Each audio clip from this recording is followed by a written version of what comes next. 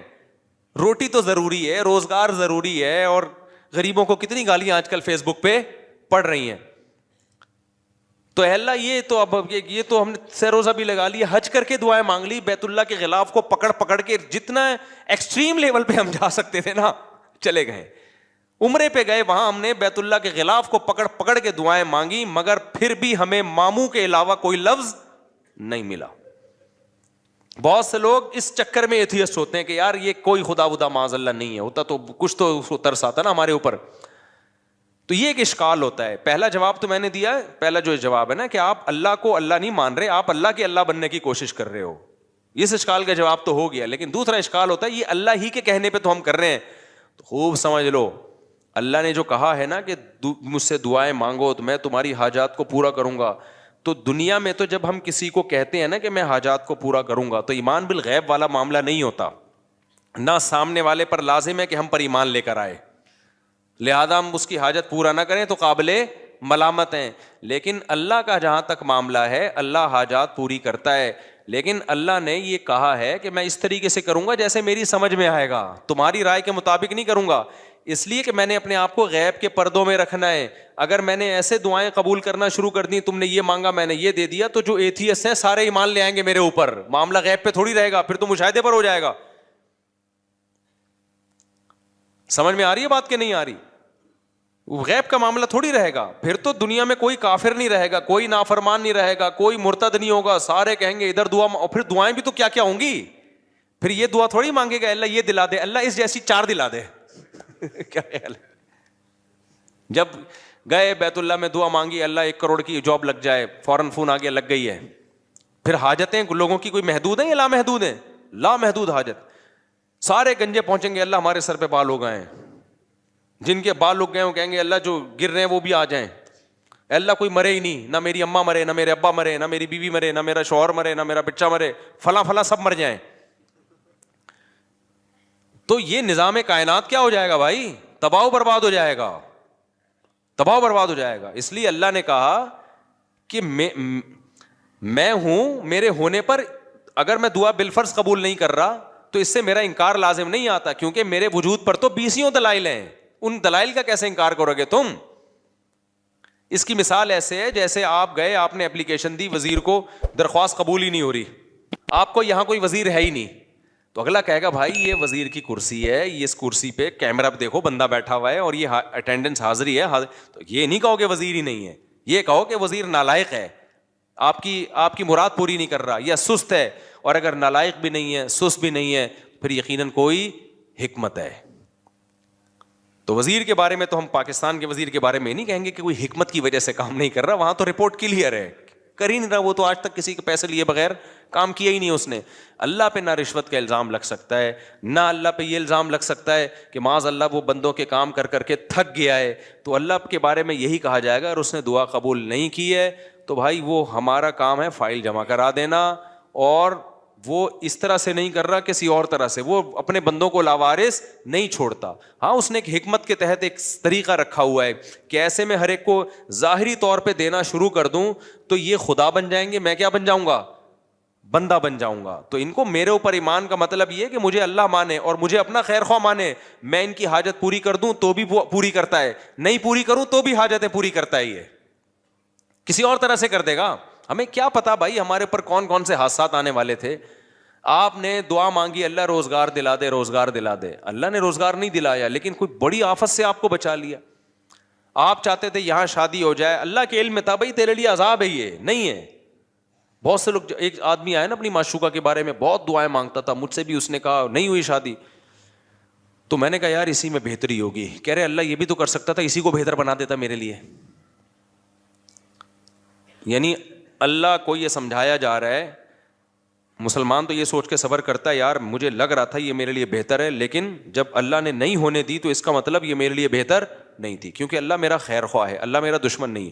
لیکن اگلا پتہ ہے کیا کہتا ہے یار اللہ کو یہ بھی تو طاقت ہے نا کہ اسی کو میرے حق میں بہتر بنا کے یہی دلا بھی دیتا اور اسی کو ٹھیک بھی کر دیتا. تو اس کا مطلب کیا ہوا کہ آپ سارا وہ چاہتے ہو جو آپ چاہتے ہو, تو بہتر یہی ہے کہ عرش پہ آپ خود جا کے بیٹھ جاؤ. آپ ہم نے اپنے آپ کو اللہ کا تابع بنانا ہے. تو پیغمبروں کی سیرت سے ہمیں پتہ چلتا ہے دو قسم کے لوگ ہیں, ایک نافرمان اور ایک فرما بردار. نافرمان لوگوں کو جب پریشانی آتی ہیں اللہ کو برا بھلا کہتے ہیں, تبھی تو قرآن نے مثالیں دی ہیں. فرعون پہ بھی پریشانی آئی نا, موسیٰ علیہ السلام جب آئے نا تو فرعون کو ٹینشنیں شروع ہو گئیں. ایک دفعہ بھی اللہ کا نام نہیں لیا فرعون نے, بلکہ اور بغاوت میں بڑھتا چلا گیا. کہنے لگا کہ جب سے موسیٰ آیا ہے نا معاذ اللہ, اس کی وجہ سے ہمارے ملک میں بدامنی شروع ہو گئی ہے, قحط آنا شروع ہو گیا ہے. لیکن پریشانیاں یعقوب علیہ السلام پر بھی آئیں. بچپن میں بچہ غائب, روتے رہے کہ انما اشکو بثی وحزنی الی اللہ, بھائی میں اللہ کو اپنا غم بتاتا ہوں. اعلم من اللہ ما لا تعلمون, اللہ کے بارے میں وہ کچھ جانتا ہوں جو تم نہیں جانتے, تو مجھے یقین ہے اللہ کی اس میں کوئی خیر خواہی ہوگی. کیوں؟ وہ سمجھتے تھے کہ بھائی میں, اور یعقوب علیہ السلام کے بارے میں آسمانی کتابوں میں لکھا ہے کہ اتنی دعائیں مانگتے تھے کہ ان کے گھٹنوں پہ اور پیشانیوں پہ موٹے موٹے نشان پڑ گئے تھے. زندگی بھر اتنی دعائیں مانگی, ایک دفعہ بھی مایوس نہیں ہوئے کہ یار میں تو مانگتا رہتا ہوں, ادھر اللہ نے بچہ ملایا ہی نہیں مجھ سے, اور میری تو ایک بچہ ابھی گم ہوا ہے, دعائیں مانگ رہے ہیں, تڑپ رہے ہیں, آنکھوں کی بینائی چلی گئی, دوسرا بھی گم ہو گیا. تو قرآن یہ واقعات کیوں بتاتا ہے؟ کیا معاذ اللہ اپنی برائیاں کر رہا ہے؟ سورہ یوسف میں جب لوگ کہتے ہیں نا ایتھیس لوگ کہ ہم نے اللہ سے مانگا اور ہمیں تو کچھ نہیں ملا, تو قرآن تو کہہ رہا ہے کہ یعقوب علیہ السلام کا بچہ گم گیا تھا, انہوں نے اللہ سے ساری زندگی مانگا, ملا کیا؟ دوسرا بھی گم گیا. ٹھیک ہے نا, تو یہ تو اللہ گویا معاذ اللہ اپنی برائیاں کر رہا ہے. نا نا نا نا, اللہ اپنی تعریفیں کر رہا ہے کہ میں بعض دفعہ نوازتا ایسے ہوں, آزمائشوں میں ڈال ڈال کے دیکھتا ہوں کون صبر سے کام لیتا ہے.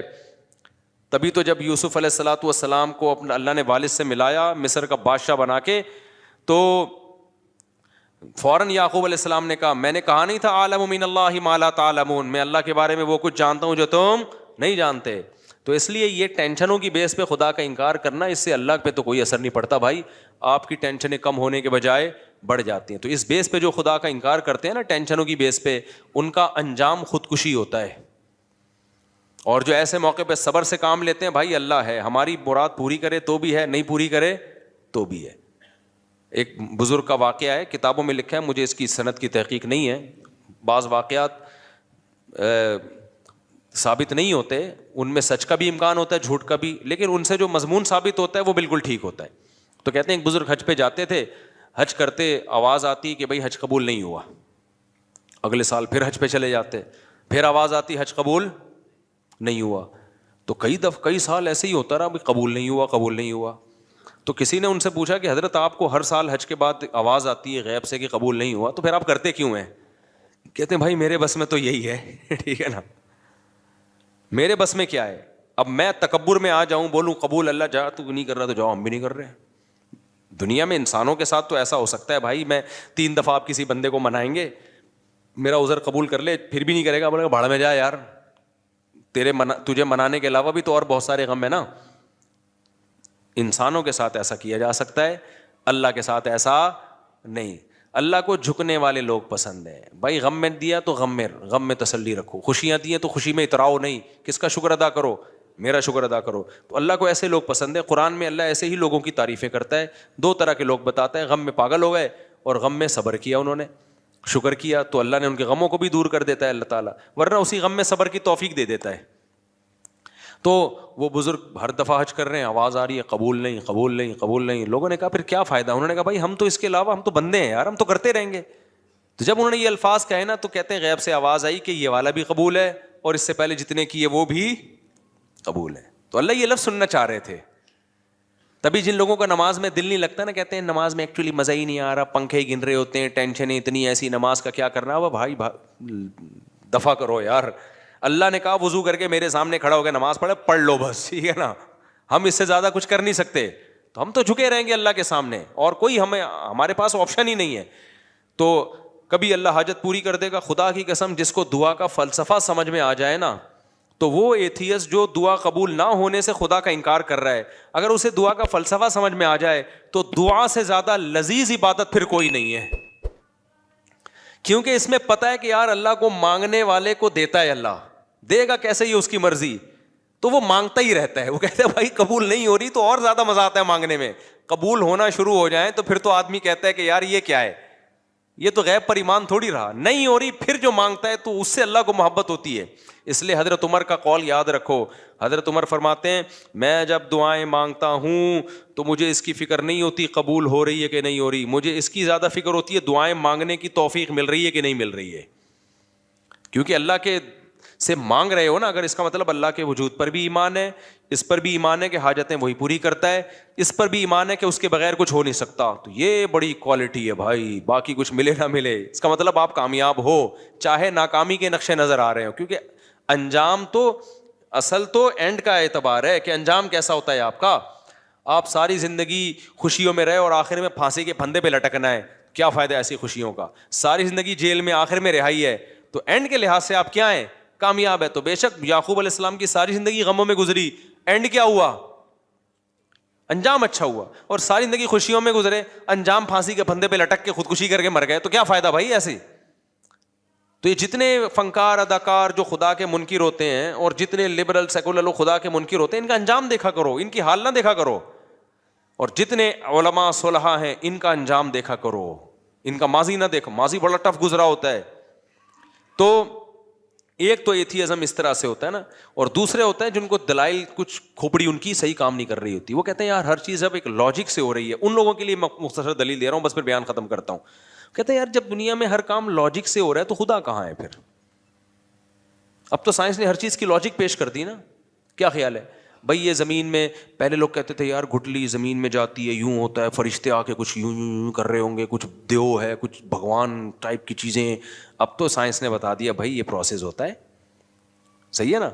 وہ زائگوٹ بنتا ہے, پھر یوں ایک تنا بنتا ہے, پھر یہ پھول ہوتے ہیں ایکچولی, پھر تتلیاں بیٹھتی ہیں نرماد, ایکچولی یہ ہو رہا ہے. بھگوان کہاں ہے اس میں بھائی, کوئی دیو کچھ بھی نہیں ہے. تو لاجک سے ہر چیز ہو رہی ہے. اس کی دلیل سمجھو 2 اور 2 4 کی طرح. سمجھ میں آ رہی ہے بات؟ اور آسان کر دیتا ہوں. ہمارے ایک دوست یونیورسٹی میں پڑھتے تھے, ان کے پروفیسر تھے ملحد, ایتھیسٹ تھے. تو مجھے آ کے انہوں نے بتایا کہ میرے پروفیسر صاحب کہہ رہے ہیں یار خدا کہاں ہے, یہ مولویوں نے پتہ نہیں کیا خدا بنایا ہوا ہے. ہم تو گاڑی کے ایکسیلریٹر پہ جب پاؤں رکھتے ہیں تو گاڑی چلتی ہے, جب بریک لگاتے ہیں تو گاڑی رکتی ہے, تو خدا کہاں ہے. خدا کو تو جب مانے پاؤں ایکسیلریٹر پہ رکھا ہوا ہے لیکن گاڑی رک رہی ہے, ٹھیک ہے نا, کوئی غیبی طاقت روک رہی ہے اس کو. پاؤں بریک پہ رکھا ہوا ہے ہم نے, لیکن خدا گاڑی کو کیا کر رہا ہے, چلا رہا ہے. تو یہاں تو ہر کام لاجک سے ہو رہا ہے. تو لاجک ہی سب کچھ ہے, سائنس ہی سب کچھ ہے. میں سمجھا پا رہا ہوں اپنی بات؟ یہ وہ اشکال ہے جس کی بیس پہ ہزاروں لوگ مرتد ہو چکے ہیں, اسلام چھوڑ, ہزاروں تو نہیں سینکڑوں تو چھوڑ ہی چکے ہیں. اور جتنے بھی ملحد لوگ ہیں, چاہے عیسائیوں میں, اسلام میں تو بہت کم ارتداد ہے نا, عیسائیت یہودیت میں بہت زیادہ ہے. کہ یار جب ہر کام لاجک سے ہو رہا ہے تو خدا کو ماننے کی ضرورت کیا ہے. سمجھ میں آ رہی ہے کہ نہیں آ رہی ہے؟ خدا کو ماننے کی یہ کائنات جو سائنسی اصولوں میں جکڑی ہوئی ہے, تو اس کا جواب خوب سمجھو. میں نے ان کو فوراً جواب, وہ بڑے پریشان تھے نا اس سوال سے. ہمارے پروفیسر صاحب نے کہا یار ایکسیلریٹر پہ پاؤں رکھو تو چلتی ہے کیونکہ چلانا ہے اس کا کام, روکو تو کیا ہوتی ہے. خدا کو جب مانیں گے جب الٹا پلٹا ہو رہا ہو, ٹھیک ہے نا, ہونا کچھ چاہیے ہو کچھ اور رہا ہو. میں نے اس سے کہا, اس پروفیسر صاحب سے بولو سر کائنڈلی آپ سے مجھے ایک کام ہے. میں نے کہا کلاس میں نہیں بلکہ اس کو چھاؤں میں لے کے جاؤ. میں ایسے ہی بات کرتا ہوں, سر کائنڈلی آپ ذرا چھاؤں میں آ جائیں. اور یہ بھی قرآن سے ہی نکالا ہے, قل انما اعیذکم بواحدہ ان تقوموا للہ مثنی وفرادا, کہ اے نبی آپ ان سے کہو کہ تم لوگ ایک ایک 2 2 اکٹھے ہو کے غور کرو میری بات پہ. بعض دفعہ مجمع میں غور کرنا بڑا مشکل ہوتا ہے, تو ایسا کرو ذرا چھاؤں میں آ جائیں. سر کائنڈلی آپ سے مجھے ایک کوشچن ہے. تو کہنے لگے کیا؟ میں نے کہا اپنے ٹیچر سے چھاؤں میں لے جا کے نا ٹھنڈا کرنا, ایک دم افراتفری میں نہیں. بعض دلائل آپ پھینک دو گے نا جلد بازی میں تو ایسے جیسے پھینک دیا آپ نے, سامنے والا سیریس نہیں لیتا. میں نے کہا تمیز سے سائڈ پہ لے جا کے سر سے ایک بات کریں. سر آپ یہ بتائیں کہ گاڑی میں چینجنگ چینجر کے بغیر نہیں ہو رہی, لاجک ہے, یہ لاجک کی بات ہے نا. جب تک گاڑی رکی ہوئی ہے تو چلے گی جب تک چلانے کے لیے کوئی قوت استعمال نہ ہو ہے. جب رکنا ایک کنڈیشن ہے, یہ کنڈیشن چینج ہوتی ہے, گاڑی رکنا ایک کنڈیشن ہے نا, دوسری کنڈیشن کیا ہے؟ چلنا, حرکت میں آنا, گاڑی کا موو ہونا. تو گاڑی میں موومنٹ پیدا نہیں ہوتی جب تک کوئی موور نہ ہو اور گاڑی چل رہی ہو ایک کنڈیشن ہے, رکے گی نہیں جب تک کوئی اسٹاپر نہ ہو. کیا خیال ہے؟ تو چینجنگ کے بغیر جس چیز میں چینجنگ نہیں ہو سکتی تو کریٹنگ ہو سکتی ہے آٹومیٹیکلی خود بخود. ابے کیا ہو گیا؟ دیکھو آپ لوگ چھاؤں میں آؤ یار سارے, ایسے مجمع میں سمجھو, سوچ رہا ہوں آپ کو بھی چھاؤں میں ایک ایک کر کے لے کے جاؤں پھر سمجھاؤ. اب مجھے ایک بات بتاؤ, کوئی پاگل دنیا میں ایسا, اس کے لیے بہت افلاطونی کی ضرورت نہیں ہے, خدا کے وجود کے لیے کوئی بہت بڑا سائنسدان بننا ضروری نہیں ہے, 2 اور 2 4 کی طرح کچھ کامن اصول ہیں. اب مجھے ایک بات بتاؤ, کوئی سائنسدان یہ کہے کہ جب تک چینجر نہیں ہوگا گاڑی میں چینجنگ نہیں ہوگی. کوئی کہ اچھا سر یہ گاڑی بنائی کس سائنسدان نے؟ کہ بن خود بخود گئی تھی. آپ بولو گے ابے یہ کیا بات کر رہا ہے یار تو, کریٹنگ تو زیادہ مشکل کام ہے, وہ خود بن گئی, اب دھکا خود نہیں. اب جب تو بن بھی خود گئی ہے تو چل بھی خود لے. وہ عمر شریف کا لطیفہ اکثر مجھے یاد آتا ہے, کسی نے کلپ, ہم نے بچپن میں یہ دیکھا تھا تو اب کسی نے کلپ بھیجا تھا نا, تو وہ بچپن میں نا وہ عمر شریف کے شو دیکھتے تھے, پھر بعد میں ہم نے تو ٹی وی سے توبہ ہی کر لی تھی, اس میں پھر بے حیائی پھیلنا بہت زیادہ آنا شروع ہو گئی تھی. میں اس لیے کہہ رہا ہوں اب بچے یہ نہ دیکھا کریں پروگرام, بچپن کی باتیں. تو اس میں یہ تھا کہ وہ اس کے جو کوئی تھا جاننے والا نا, اس کو, ہاں اس کو خود بھولنے کی بیماری ہوتی ہے عمر شریف کو. عمر شریف کو کس کی بیماری ہوتی ہے؟ بھولنے کی. تو اس کو بھولنے کی بیماری تھی, تو وہ کسی کے گھر گھس جاتا تھا ایسے ہی مذاق میں, جب پٹنے لگتا تو بولتا بھائی ہم تو بھولے سے چلے گئے تھے تمہارے گھر. تو ایسے ہی کسی نے بتایا کہ کسی کے گھر میں نا شلوار رہ گئی اس کی, ایسی مذاق ہے حقیقت میں نہیں سمجھ لیں آپ. تو وہ ایک شخص شلوار لے کر آ رہا ہے, اس سے عمر شریف سے کہہ رہا ہے یہ شلوار کیا کہہ رہی ہے, یعنی ایک پیغام دے رہی ہے نا کہ تو میرے گھر میں آیا اور کپڑے چھوڑ کے چلا گیا, اس کا مطلب یہ کوئی غلط میسج دے رہی, بتا یہ شلوار کیا کہہ رہی ہے, یہ پاجامہ کیا کہہ رہا ہے. وہ بتا رہا ہے بھائی میں نہیں ہوں, یہ غلطی سے پتہ نہیں کس کا پاجامہ ہے, مجھے کیا پتا, میں تو بھولنے کی بیماری. کہہ رہے نہیں یہ پاجامہ کیا کہہ رہا ہے. کہہ رہے جب سب کچھ پاجامے سے ہی پوچھ لینا پھر کیا کہہ رہا ہے, جب یہ بتا سکتا ہے تو پھر یہ کس سے پوچھ لے, تو پاجامے سے ہی پوچھ لے, وہ تجھے بتا دے گا کیا کہہ رہا ہے. تو ایسے ہی میرے بھائی گاڑی جو ہے, اس گاڑی سے آپ خود پوچھ لو کہ کمبخت تو چل نہیں سکتی ہے خود بخود, اگر تو آٹومیٹیکلی خود بنی ہے تو پھر چل بھی خود لینا. تو چلانے کے لیے کیوں تجھے ایک بندہ چاہیے جو انجن اسٹارٹ کر کے ایکسیلیٹر پہ پاؤں رکھے؟ یہ عجیب بات ہے, بنی خود بخود ہے, چلانے کے لیے بندے آئیں گے تو چل بھی خود لے, تو چلانے کے لیے کیا ضرورت ہے؟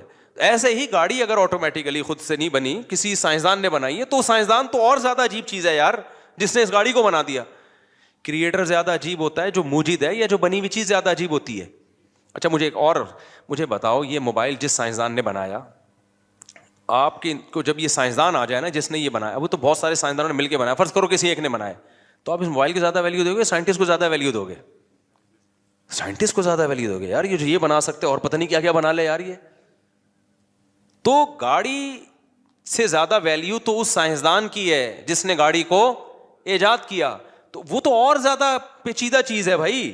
کمال کی بات ہے, وہ سائنسدان ایوالو ہو کے آٹومیٹیکلی اگ کے کھڑا ہو گیا وہ, اور جو وہ چیزیں بنا رہا ہے وہ اس کریٹر کے بغیر, موجد کے بغیر بن نہیں سکتی.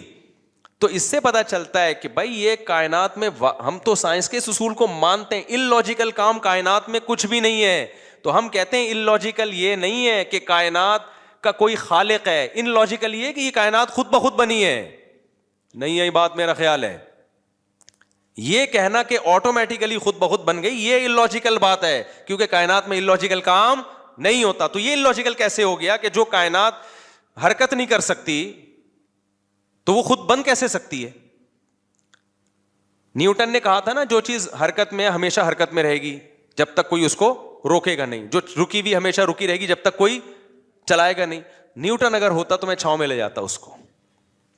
میں کہتا سر ایک چیز آپ کہنا بھول گئے ہیں کہ یہ کائنات اگر نہیں ہے تو جب تک کوئی ہو, جو چینجر کے بغیر نیوٹن کے قانون کا لا کا حاصل یہ ہے کہ چینجر کے بغیر چینجنگ ممکن نہیں ہے. میں کہتا سر ایک جملہ اپنے لا میں اور بڑھا دیں کہ جب چینجر کے بغیر چینجنگ نہیں ہے تو کائنڈلی ایک اور سائنس کا لا آپ بڑھا دیں, تاکہ یہ ہمارے یونیورسٹیوں کے لوگ جو اللہ رسول کو نہیں مانتے, آپ کو بہت مانتے ہیں, وہ ایک جملہ بڑھا دیں کہ کریٹر کے بغیر کریٹنگ بھی نہیں ہو سکتی. تو نیوٹن نے نہیں بڑھایا کیونکہ مذہب نیوٹن کا ٹاپک نہیں تھا، لیکن قرآن نے بڑھایا ہے بار بار کہ جس کائنات میں چینجر کے بغیر چینجنگ نہیں ہو سکتی، کریٹر کے بغیر کریٹنگ کا عمل کیسے ہو گیا؟ صاف پتہ چلتا ہے، اسی لا سے پتہ چلتا ہے کہ بھئی نیوٹن کا یہ آدھا لا پڑھایا جا رہا ہے، کیونکہ آگے پڑھا دیں گے نا تو پتہ ہے نتیجہ کیا نکلے گا، کیونکہ جب کریٹر کے بغیر کریٹنگ نہیں ہو سکتی تو پھر بہت سارے مسائل کھڑے ہو جائیں گے ساری دنیا کے لیے، وہ یہ کہ پھر کریٹر ہے کون؟ یہاں سے انسان نظریں چرانا چاہتا ہے کہ کریٹر کو بیچ میں لے کر آئے تو پھر خدا کو ماننا پڑے گا، خدا کو مانا تو رسولوں کو ماننا پڑے گا، آسمانی کتابوں کو ماننا پڑے گا، پھر مذہبوں کو ماننا پڑے گا، پھر کون سا مذہب صحیح ہے کون سا غلط ہے اس کو ماننا پڑے گا، پھر جب صحیح مذہب تک پہنچیں گے تو پھر مذہب نے کیا کہا ہے، حلال کیا ہے حرام کیا ہے، زنا حلال ہے لیگل ہے اللیگل ہے، شراب لیگل ہے اللیگل ہے، یہ ساری چیزیں ماننی پڑیں گی، بالآخر آپ آ کے پھنستے چلے جاؤ گے بہت ساری پابندیوں میں۔ تو بہت ساری پابندیوں سے آزاد کرانے کا طریقہ یہی ہے کہ نیوٹن کے آدھے لا کو لیا جائے، آدھا لا جو نیوٹن کے لا سے مزید اخذ، نیوٹن نے تو نہیں کہا لیکن اخذ کیا جا سکتا تھا، اس پہ بحث ہی نہ کی جائے، اس کو کہا یہ اللاجیکل ہے۔ دوبارہ کبھی چھاؤں میں ملیں گے تو انشاءاللہ میں دوبارہ سمجھانے کی کوشش کروں گا، ابھی اتنا ہی کافی ہے۔ اس لیے اللہ کا وجود دو اور یہ جو بکواس کرتے ہیں نا فضول قسم کی کہ خدا کو پھر کس نے پیدا کیا، او بھائی یہ اللاجیکل اس کائنات کے بارے میں ہے کہ خود بخود بن جائے، خدا کو تو ہم جانتے ہی نہیں ہیں، وہ اس کائنات کا حصہ تھوڑی ہے، وہ تو کائنات سے الگ ہے، اس کو تو ہمیں پتہ ہی نہیں۔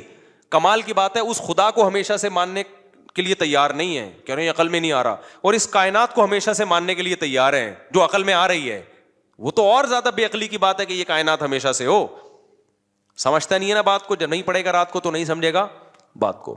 تو اس لیے سائنس کے چکر میں نا اپنے جہنم نہ خریدو میرے بھائی، سائنس کو خدا نہ بنا لو، جتنی ہے سائنس اتنی رہنے دو اس کو، ٹھیک ہے نا، کہتے ہیں سائنس میں ہے تو جتنی ہے اتنی رہنے دو، تو یہ نہیں ہو سکتا، امپاسبل ہے یہ خود بخود دھماکے اور سورج چاند ستارے اور انسان اور یہ وسیم بھائی کلیم بھائی۔ میں وسیم کی مثال سے دیتا ہوں کہ انسان کا لفظ بھی مبہم ہے، کہتے ہیں انسان بن گیا، اب وسیم کو دیکھو الگ سے لے جا کے، یار یہ کیسے بن گیا یار، یہ پھر آئے گا نہیں بھائی، نہ غفار بن سکتا ہے، نہ سبکتگین بن سکتا ہے، نہ وحیدہ بن سکتی ہے، نہ نسرین بن سکتی ہے خود بخود، یہ نہیں ہو سکتا، اٹ ازنٹ پاسبل، ٹھیک ہے۔ تو اپنے ایمان کو مت بگاڑو، یہ اہم بات تھی۔ اور ایک اور بات بیان میں رہ گئی تھی، ہاں، تو اس لیے میں کہتا ہوں قرآن نے اس ٹاپک کو بہت زیادہ چھیڑا ہے، 3 ہفتے سے مسلسل یہی، اور اس ٹاپک کو کہ تمہیں آخرت میں حساب و کتاب دینا ہے، موت کے بعد زندگی ہے۔ تو اب میں بہت پریشان ہوتا ہوں کہ یار نظریاتی اصلاح تو میں کرتا رہتا ہوں، عملی اصلاح کی طرف بھی اب آنا چاہیے۔ بھائی نظریہ تو بن گیا، اللہ بھی ہے تو کیا کریں، تو ہیں تو ویسے کے ویسے ہی، جب اللہ کو مانتے تھے تو بھی ویسے ہی تھے، مسلمان جب اللہ کو نہیں مانتا تو جیسا ہوتا ہے، ماننے کے بعد بھی، بولو، صبح بھی پہلے بھی 2 پراٹھے کھا رہا تھا، اللہ کو ماننے کے بعد بھی کیا کرے گا، 2 پراٹھے کھائے گا، پہلے بھی گٹکا کھاتا تھا، اللہ کو ماننے کے بعد بھی کیا کرے گا، گٹکا کھائے گا، جب اللہ پہ ایمان نہیں تھا تو بھی جمعہ پڑھ لیا کرتا تھا، ہو سکتا ہے میں بھی، ہو سکتا ہے اللہ نکلا قیامت کے دن تو ہفتے میں 1 دن نماز پڑھ لو، جب اللہ پہ ایمان لے آیا دلائل کی دنیا میں تو بھی کیا کر رہا ہے، جمعہ ہی پڑھ رہا ہے۔ تو اس لیے اتنا کافی نہیں ہے کہ ہم اپنے نظریات کی اصلاح کریں، انسان کو تربیت کے لیے پریکٹیکلی اصلاح کی ضرورت ہے۔ ہمارے نبی نے صحابہ سے روزے رکھوائے ہیں، ہمارے نبی نے صحابہ سے خواہشات کی قربانی دلوائی ہے، میدان جنگوں میں لا کے لڑوایا ہے صحابہ کو۔ تو انسان کی اصلاح صرف بیانات سننے سے نہیں ہوتی میرے بھائی، یہ بھی ایک بہت بڑا حصہ ہے، پریکٹیکلی کچھ کرنا پڑتا ہے۔ تو اب آپ نا پریکٹیکلی کچھ کرنا شروع کر دیں۔